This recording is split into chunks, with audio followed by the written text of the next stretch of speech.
I know some still worry about the affordability of HDB flats. I met one union leader who told me in the 80s, a 4-room flat was only $40,000. Now you have to add one more zero. BTO prices are more expensive. So he said, if this trend continues, how will my children afford their own homes in the future? I explained to him why he doesn't have to worry. So let me do so here again with all of you. You know, in Singapore, the Prime Minister has to be real estate agent. So I'm learning and brushing up my skills, and I will use this occasion to practice. When you think about affordability, please don't just look at the headline price of the BTO flat. Also consider how the price relates to income, as well as the proportion of income that's needed to service the housing loan.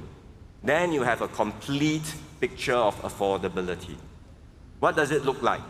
In 1980, the price of a 4-room BTO flat in a new town at that time indeed was around $40,000. But back then, the median household income was around $900. And the typical household would use about a quarter of their income to service the loan. 1/4 of the income to service the loan. What's the situation today? Take the price of a 4-room flat in a non-mature estate like Bukit Batok, recently launched. It's about $350,000. So yes, prices have risen nearly 10 times since 1980, but the median household income has risen 10 times too, from $900 in 1980 to $9,000 today. So BTO flat prices have in fact moved in tandem with incomes.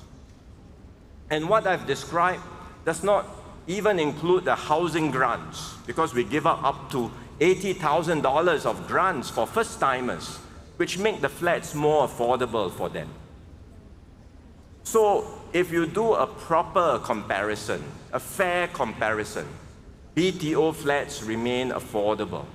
The typical household now continues to use less than 25% of their income to service the loan, like in 1980.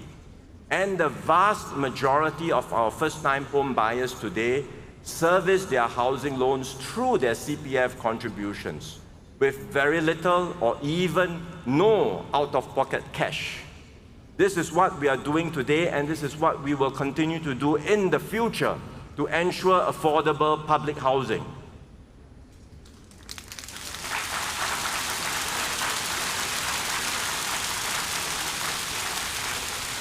So, brothers and sisters, affordable and accessible public housing, like access to first-rate education and healthcare, will always be a key part of our social compact in Singapore.